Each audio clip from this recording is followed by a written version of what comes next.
Bless the Lord, O my soul, and all that's within me. Bless his holy name. How many of you would like to double your blessings? Because the word goes on to say, who heals us of all of our diseases, forgives us of all of our sins. That's blessings. How many of you would like to double your blessing? Let me read something to you from 2 Kings chapter 4. One day there was a widow who came to Elijah and cried, my husband who serves you, he's dead. And you know how he feared the Lord. But now a creditor has come threatening to take my 2 sons and make them slaves. What can I do for you? Said Elisha. Then he thought and said, now tell me, what have you got in your house? She said, nothing at all, except a flask of olive oil. Well, Elisha said, borrow as many empty vessels as you can from your friends and neighbors. Empty vessels, jars. I keep on thinking wash tubs. I mean, whatever will hold anything liquid, get it. And they brought the jars to her. Now, Elisha said, go in with those vessels, close the door behind you, and take that flask of oil and begin to pour the olive oil out of that flask into these vessels. One is filled, set it aside, and start filling another and another and another. And she did that, and she said to her sons, bring me another one. And they said, Mom, there is no more. You've got them all, and the place is filled. Well, then she went back and she told the man of God. And he said, all right, now take that oil and sell it, and then pay your debts, and all that's left over, you and your sons can live off of. What a blessing. What a blessing. Hey, you remember the commercial, double your pleasure, double your fun with double mint gum.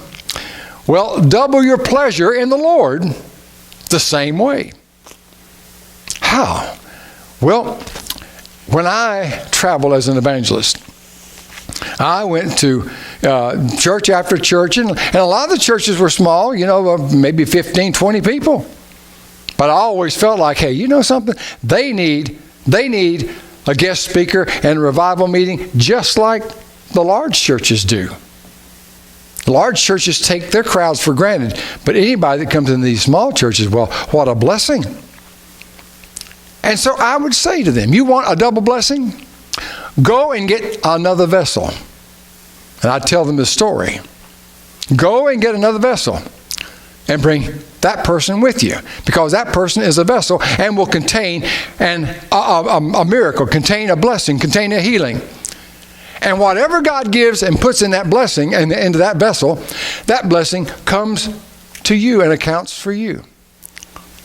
And some took me up on that. I mean, they went in the highways and the hedges, and they compelled people to come in. And wasn't long ago, we had a pretty good house full of people. And I know these people were hungry for a blessing. They wanted to see, is this true? Will it happen? And yes, it did. God blessed them abundantly, more so than they would have if they came to church just by themselves.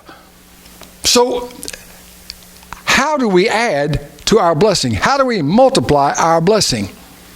Well, God's math is a lot better than ours. And I look at it this way, that you touch someone with the gospel. Say, for instance, you invite somebody to church. What happens in their life is your blessing. I can picture it to this day. I was only about 16 years of age. I was on fire for the Lord at that time. I mean, God had just saved me, and I couldn't get the word out fast enough to anybody and everybody. If we were having a revival meeting at church, I spread the word because I wanted people to know. I wasn't after the blessing. I just wanted people to know. And I'll never forget one of the people that I had invited walk the aisle to give her life to Jesus. I was so blessed. To this day, I am blessed because she surrendered her life to the Lord. And she's in heaven to this day, I believe, because of that night of surrender. Was I blessed that night? Yeah, it was more than a blessing that I would have gotten by myself. It was a blessing that I saw what God did in somebody else's life. I had a double blessing that night. And I don't know the many people that came and their life was changed and they went out and they started ministering to somebody else. I don't know how many lives this lady touched as a result of her giving herself to the Lord that night. Would she have come? I don't know. Would she have come anyway? I don't know. She didn't know about the revival meeting, but I encouraged her to come. I told her about it. The time come, and she took me up. She became a vessel that I had borrowed. And God's multiplication is far different than mine. The Bible says in James 5 verse 20, let him know that he which converts a sinner from the error of his ways shall save a soul from death and hide a multitude of sin. I look at that multitude of sin as not just being that person's sins, but the sins of people that they touch with the gospel who give their life to the Lord. Can you see that? One person touches another person, that person touches another person, those two people touch another person, and before you know it, you got a spiritual pyramid. And oh, what a blessing that one is. Because I don't know, in revival meetings, I've heard of people that were born again and called into the ministry, and all the people that they were ministering to, guess what? They are my vessels. And I have to go back to the original vessel. My aunt, very godly woman, talked and led my mother to the Lord. Now, my aunt couldn't travel. She was pretty much in age. All she could do would be attend church. And she did her faithful service to the Lord in the church. But she led my mom to the Lord. My mom invited me to a revival meeting, and I was born again because of my mom's invitation.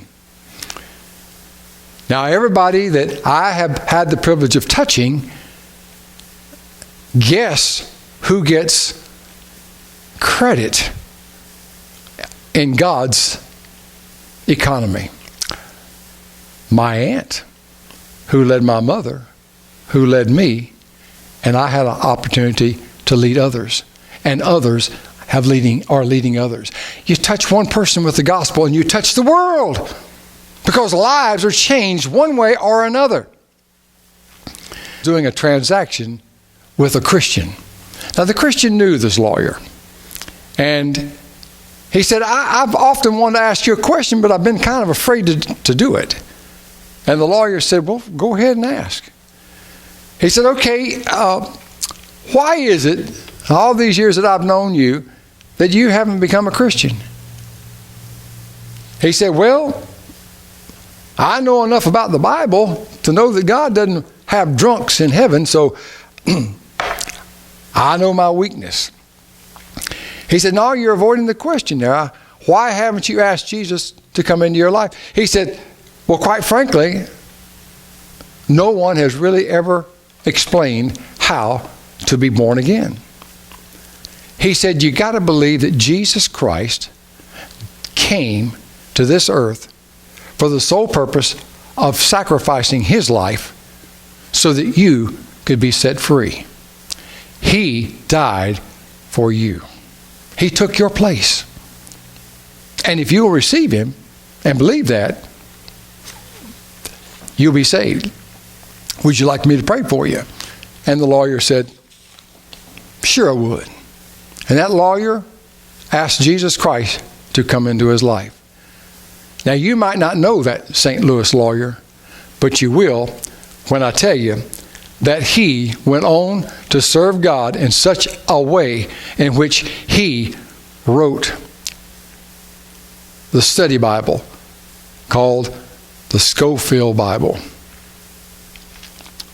Later, that reference Bible became very popular. I mean, I've got one. Very popular among many Christian leaders. In the home of many people, he's touched the life of so many people through his writing the reference Bible. And that lonely little old Christian was instrumental in being used of God to touch his life. In other words, that lawyer, Scofield, became that man's vessel. You never know how God is going to use you. I mean, you get the adults, you get the kids, and you get the little kids. Little is much when God's in it. So don't cause the little ones to be neglected. In fact, there was a Sunday school teacher. His name was Edward Kimball. And one of his Sunday morning teachings in his Sunday school among these little boys or young boys was a guy by the name of Moody, Dwight L. Moody. And he asked his teacher, would you lead me to the Lord? Would you please pray with me about receiving the Lord? And he did. And D.L. Moody became a Christian that Sunday morning. Later on, he became an evangelist. And during one of his evangelistic campaigns, there was a guy by the name of J. Wilbur Chapman who was converted. Chapman served God and went on to be a minister. And during one of his meetings, another young man came to know the Lord. And his name was Billy Sunday. Billy Sunday was converted. And Billy went on also to become a minister of the gospel. And during one of his evangelistic campaigns, a guy by the name of Mordecai Ham was converted. And while Mordecai Ham became a minister of the gospel, used of the Lord, he was ministering in Charlotte, North Carolina. And a man came to the altar, a young boy, and he gave his heart to Jesus. And of course, Mordecai Ham said, son, what's your name? He said, my name is Billy Graham. Billy Graham was converted, and you know the rest of the story. Now you go back decades to Edward Kimball. Never would he have known that he would have touched the world in such a capacity when he led that young boy to the Lord, D.L. Moody. I've seen it in many things, even in my short ministry of 54 years. I've seen that happen. And I'm telling you, to see what God has done through the decades is amazing. It's amazing to me. And yet, I sometimes think about the daily things that some of these children's workers in our church do. My wife was ministering to, I think, one child that Sunday down in the basement of the church. And the child said, Miss Newton, would you help me know Jesus? My wife, with tears and excitement, led that little girl to the Lord. That little girl is still serving the Lord. Folks, you just never know who you're touching. You never know who you're touching for the glory of the Lord. And I want to encourage you today to gather as many vessels as you can Reach out and touch all the vessels. Invite whosoever will to come, because that's the one God is wanting. Don't look at the rich. Don't look at the poor. Don't look at the old. Don't look at the young. Look at all of them, because all of them are vessels that you can double your blessing, triple your blessing, and touch the world with the gospel. In these days that are short, the fields are white to harvest. There's plenty of vessels out there. God bless you as you go.